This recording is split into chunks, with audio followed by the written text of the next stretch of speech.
Hello students, welcome to our YouTube channel sensible pharmacist. हम शुरू करने जा रहे हैं डीएसएसबी एंड आरआरबी की प्रीवियस ईयर की सीरीज़, जिसमें हम आज करेंगे डीएसएसबी 2019 का पेपर। Which of the following is not a complication related to aneurysm. Aneurysm से रिलेटेड प्रॉब्लम नहीं है। कौन सी नहीं है? Pressure, haemorrhage, calcification, thrombosis. तो इसका आंसर हो जाएगा आपका कैल्सिफिकेशन। सेकेंड है mineral required for the synthesis of insulin in pancreas. Pancreas में सिंथेसिस के लिए कौन सा मिनरल रिक्वायर्ड होता है? आयोडीन, आयरन, जिंक और पोटेशियम। तो जिंक है वो रिस्पॉन्सिबल होता है सिंथेसिस की इंसुलिन की पेनक्रियाज में। ये इसकी एक्सप्लेनेशन है। इसके नोट्स आपको इसमें डिस्क्रिप्शन लिंक में मिल जाएंगे। The common reagent used in the chemical ionisation method is. कौन सा कॉमन रिएजेंट है आयोनाइजेशन मेथड में? इथेनॉल, मीथेन, मिथेनॉल और इथेन। तो इसका आंसर हो जाएगा मीथेन आपका। ठीक है। The type of non staining iodine preparation is. कौन सी नॉन स्टेनिंग? नॉन स्टेनिंग मतलब जिससे स्टेन ना आए। Povidone iodine, benzocaine, gentian violet और बीटा मिथेनिन। तो इसका आंसर हो जाएगा आपका पोविडोन आयोडीन। पोविडोन आयोडीन में क्या होता है? जो आपका आयोडीन है वो पोविडोन के साथ एक कॉम्प्लेक्स बनाए होता है, जो कॉम्प्लेक्स उसको स्लोली रिलीज कराता है आयोडीन को। ठीक है। The maximum antibacterial activity exhibited by sulphonamides is between pK value. किस पीके वैल्यू पे मैक्सिमम एंटीबैक्टीरियल एक्टिविटी होती है सल्फोनामाइड की? तो वो होती है 6.6 एंड 7.4 के बीच में। उसके बाद है which of following is A aryl acetic acid derivative. तो इनमें से कौन सा अराइल एसिटिक एसिड डेरिवेटिव है? वो क्या है आपका? Ibuprofen. Which of the following is an example of ampholytic synthetic surface active agent. Ampholytic क्या होते हैं? जिसमें अनायन और कटायन दोनों होते हैं। ठीक है। ट्विनेटी, डोकेसाइल पेरिडियम क्लोराइड, सोडियम स्टीरेट और एन डोकेसाइल एलानिन। तो इसका आंसर हो जाएगा आपका एन डोकेसाइल एलानिन, जो कि एक एम्फोलाइटिक है। अगर अनायनिक की बात करें तो सोडियम लोराइल सल्फेट SLS और सोडियम स्टीरेट हो जाएगा। कटायनिक की बात करें जिसमें क्या होता है? पॉजिटिव चार्ज हो जाएगा, तो उसका हो जाएगा डोकेसाइल पैरिडियम क्लोराइड। नॉन आयनिक जिसमें कोई चार्ज नहीं होता उसका ट्विनेटी। और एम्फोलाइटिक या ज्यूट्राइन उसमें क्या होते हैं? बोथ पॉजिटिव और नेगेटिव चार्ज होते हैं और डिपेंड करता है पीएच पे। तो ये इसका आंसर क्या हो जाएगा? N dodecyl alanine. Type of electromagnetic radiation use in electron spin resonance ESR spectroscopies, microwave, ultraviolet और इंफ्रारेड रेडिएशन और रेडियो वेव्स। तो इसका आंसर हो जाएगा आपका माइक्रोवेव। नेक्स्ट है आपका vapour pressure of benzene at 180 Fahrenheit is, वो हो जाएगा आपका 811 mmHg। नेक्स्ट है आपका diphenyl thiocarbazone test is specific test for determination of. कि ये जो डाइफिनाइल थायोकार्बाजोन टेस्ट है ये किसके लिए होता है? तो ये आपका मेनली लेड के लिए होता है। इसमें क्या होता है कि जो लेड है और डाइथाइजोन है वो मिलके डाइथाइजोनेट कॉम्प्लेक्स बनाते हैं, जो किस कलर का होता है? रेड कलर का होता है। उसके बाद है मेबेंडाजोल कंटेंस। उसमें कौन सा न्यूक्लियस होता है मेबेंडाजोल में? तो वो आपका होता है इमेडाजोल न्यूक्लियस। उसके बाद है आपका next question, the most satisfactory indicator for non aqueous acid base titration is an naphthol benzene. Fractional sterilisation is also known as, इसको क्या बोलते हैं? टिंडलाइजेशन भी बोलते हैं। Atmospheric pollutants from the industrial process can be analysed using. जो atmospheric pollutants होते हैं वो इंडस्ट्रियल प्रोसेस से जो होते हैं वो किससे एनालाइज करते हैं? तो हम उसमें यूज करते हैं इंफ्रारेड अब्जॉर्प्शन स्पेक्ट्रोस्कोपी का, जिसमें क्या होते हैं? Carbon monoxide, carbon dioxide, sulphur dioxide, nitric oxide, hydrocarbons. तो जो इनका है हम IR रेडिएशंस का यूज करके IR स्पेक्ट्रोस्कोपी से डिटरमाइन करते हैं। फिर है एक chromatographic technique which is particularly applicable to separate high molecular weight species. High molecular weight species के सेपरेशन के लिए हमेशा साइज एक्सक्लूजन क्रोमेटोग्राफी का यूज किया जाता है। जिसमें हम प्रोटीन्स, पॉलीसैकेराइड्स और पॉलीमर्स को सेपरेट करने के लिए यूज करते हैं। The reagent used for the calorimetric essay of ammonia. Ammonia के कैलोरीमेट्रिक एसे के लिए कौन सा रिएजेंट यूज किया जाता है? तो उसके लिए यूज किया जाता है आपका phenol sodium hydrochloride reagent. Grignard reagent use किया जाता है ऑर्गेनोमेटेलिक सिंथेटिक के लिए। Folin Ciocalteu protein phenolic content assay के लिए। Ferric chloride test for phenols not for ammonia. Okay, next है आपका the electrode used in the polarographic analysis is. कौन सी इलेक्ट्रोड का यूज किया जाता है? तो वो है dropping mercury electrode. Glass electrode का पीएच मेजरमेंट के लिए यूज करते हैं हम। ग्लास मेम्ब्रेन इलेक्ट्रोड का आयन सेलेक्टिव इलेक्ट्रोड्स और standard hydrogen electrode reference electrode in electrochemistry. उसके बाद आपका नेक्स्ट क्वेश्चन है the metabolic catabolism is called disorder of tryptophan Hartnup disease. Next question है आपका सेरामाइडेज डिफिशियंसी काज। कौन सी डिजीज काज करती है सेरामाइड डिफिशियंसी? फेब्री डिजीज, क्रेबे, फार्बर्स और गोस्चर। तो जो डिजीज होती है सेरामाइड डिफिशियंसी से वो होती है आपकी फार्बर्स डिजीज। नेक्स्ट आपका Ringer's injection is a compound sodium chloride injection, bacteriostatic sodium chloride injection, sodium chloride hypertonic injection और sodium chloride and acid vitamin B5 से कोएंजाइम ए आपका क्या होता है? सिंथेसाइज होता है। उसके बाद है आपका next question is a radio isotope used for the investigation of amino acid and protein metabolism. Radio isotope use करना है अमीनो एसिड और प्रोटीन मेटाबॉलिज्म के लिए, तो हम कौन सा यूज करेंगे? नाइट्रोजन N13 और N15, क्योंकि अमीनो एसिड और प्रोटीन में आपका क्या होता है? नाइट्रोजन प्रेजेंट होता है। उसके बाद है आपका next question which of following is a sulphur containing amino acid. इनमें से कौन सा सल्फर कंटेनिंग वो है अमीनो एसिड है? Arginine, cysteine, proline and asparagine. तो इसका आंसर हो जाएगा आपका सिस्टीन। देन नेक्स्ट क्वेश्चन है which of following is a mucopolysaccharide. Mucopolysaccharide इनमें से कौन सा है? Cellulose, gluconic acid, hyaluronic acid और ग्लाइकोजन। इसका आंसर हो जाएगा आपका हाइलोरिनिक एसिड। ये क्लासिक एग्जांपल है म्यूकोपॉलीसैकेराइड का, इसको ग्लाइकोसोअमीनोग्लाइकन भी बोलते हैं। ठीक है, इसमें रिपीटिंग डाइसैकेराइड यूनिट होती है ग्लूकोनिक एसिड की और एनासिटाइल ग्लूकोसामाइन की।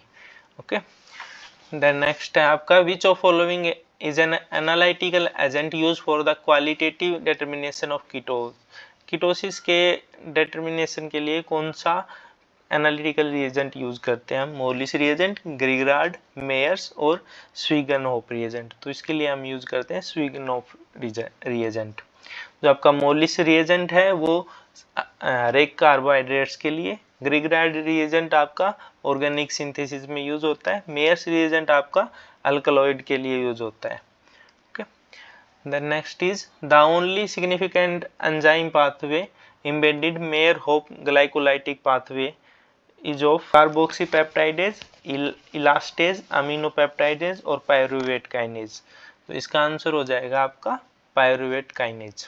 जो embedded Mayer-Hope pathway है EMP pathway, ये ग्लाइकोलाइसिस का दूसरा नाम है। Okay, which of following is not an essential amino acid। कौन सा इनमें से एसेंशियल अमीनो एसिड नहीं है? वेलेनिन, लाइसिन, ल्यूसिन और सेरिन। तो इसका आंसर हो जाएगा आपका serine. Which of following technique used for the specific identification of RNA molecules. RNA molecules के लिए कौन सी आइडेंटिफिकेशन टेक्निक यूज की जाती है?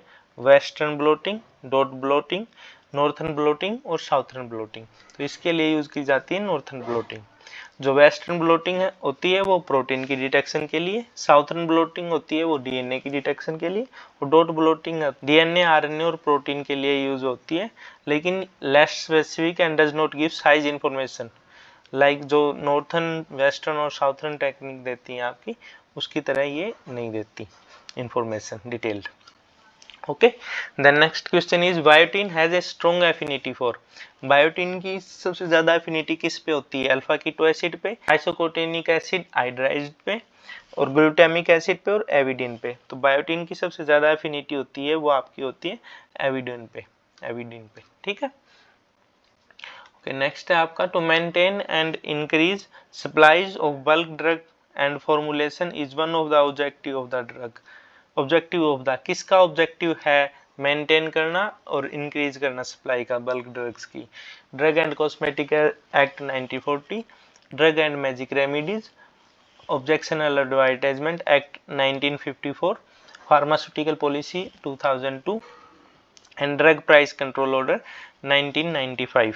तो इसका आंसर हो जाएगा आपका ड्रग प्राइस का ऑर्डर 1995। देन नेक्स्ट है which of following organisation function as a laboratory with respect to blood grouping reagents and diagnostic it for human immunodeficiency virus, hepatitis B, surface antigen and hepatitis C। तो इसके option है आपके national institute of biological Noida, central drug testing laboratory Thane, central and advance research in virology Vellore, और national institute of virology Pune. तो इसका answer आपका national institute of biologicals Noida. तो आपका नेक्स्ट क्वेश्चन है the government endeavours to upgrade the standard of pharmacy education and R&D through which of the following institutions? PCI, IITs, NIPER और AICT। तो NIPER जो है वो आपके डेवलप करे हैं गवर्नमेंट ने। Substance deemed to be poisonous as category in poison act 1990 list B में कौन सा है आपका? Arsenic, potassium cyanide, carbolic acid और एनोनिन। तो इसका आंसर हो जाएगा आपका कार्बोलिक एसिड। जो लिस्ट ए में है वो ज़्यादा टॉक्सिक है, और जो जिनका मिसयूज और जिनकी हैंडलिंग स्टोरेज वो ज़्यादा क्रिटिकल है, उनको लिस्ट ए में डाला है, बी में कम टॉक्सिक वाला है। आर्सेनिक लिस्ट ए में आता है, हाईली टॉक्सिक है। पोटेशियम साइनाइड भी ए में आएगा, और ये एकोनिन भी ए में आएगा, ठीक है। The condition for the grant और रिन्यूअल और रीपैकिंग लाइसेंस इज कौन से फॉर्म में आती है? 25A, 28A, 25F, 25B। इसका आंसर हो जाएगा आपका 25B में रीपैकिंग लाइसेंस का renewal. The next question is the standard of disinfectants are given in schedule P, S, N और O। तो जो स्टैंडर्ड्स एंड डिसइंफेक्टेंट्स के वो किस में दिए हैं? शेड्यूल O में। इसमें दिए यहाँ की expiry date of shelf life का, इसमें दिया है कॉस्मेटिक्स का, और एन में दिया है requirement for equipment and permissions in pharmacy. Next question आपका the minimum manufacturing space required for the tablet formulation for Ayurvedic and Siddha system of medicine. कितना मिनिमम एरिया की रिक्वायरमेंट है?